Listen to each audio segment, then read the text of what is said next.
कुछ चीजें चैन से मुझे यूके में सोने नहीं देती। आराम से सो रहा था यार, एकदम सोते सोते आंख खुल गई सोच से कि हमारे एक जानने वाले नए नए यूके में आए थे यार, तो एक जगह काम कर रहे थे, उनको एक चीज समझ नहीं आ रही थी। वो स्टाफ के पास गए, स्टाफ को जाके कहते हैं कि do you know how can I order investigations and make sure they are uploaded on the system. Staff ने आगे से कहा I would call the biochemistry lab and I tell them the details and then if the investigations are not uploaded in an hour I would call them back. आगे से उन भाई साहब ने कहा ओके, स्टाफ ने कहा ओके, चले गए भाई साहब। भाई साहब घंटे बाद वापस आते हैं, स्टाफ अपना काम करे। भाई साहब कहते हैं did you call them back. Staff ने कहा केडी कॉल। उन्होंने कहा अरे you yourself said you would call them back in an hour if the investigations were not uploaded. Staff ने आगे से कहा अरे when I said I would, मेरा मतलब ये था कि अगर मैं तुम्हारी जगह होता तो फिर मैं क्या करता।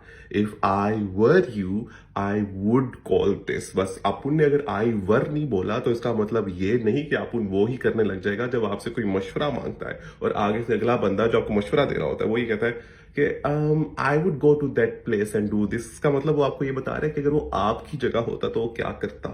भाई साहब वहां चुप करके खड़े रहे, आराम से वहां से गए, अपुन को आके ये वाकया बताया और अपुन पसीजी जा रहा है यार ये सेकंड हैंड एम्बैरेसमेंट की थॉट से यार। तो इफ आई वर यू ना तो I would do that academy का आइल्स कोर्स जो कि 12 अप्रैल से शुरू हो रहा है। कोर्स सारा ऑनलाइन होता है, आइल्स का 24/7 ट्यूटर सपोर्ट होती है, लाइव लेक्चर्स होते हैं जिनकी रिकॉर्डिंग लेटर ऑन अवेलेबल भी होती है। और अगर आप असाइनमेंट्स कर रहे हो हमारी दैट अकेडमी की और उतने नंबर ले रहे हो जितने चाहिए तो आप इवेंचुअली टेस्ट में भी उतने ले जाते हो।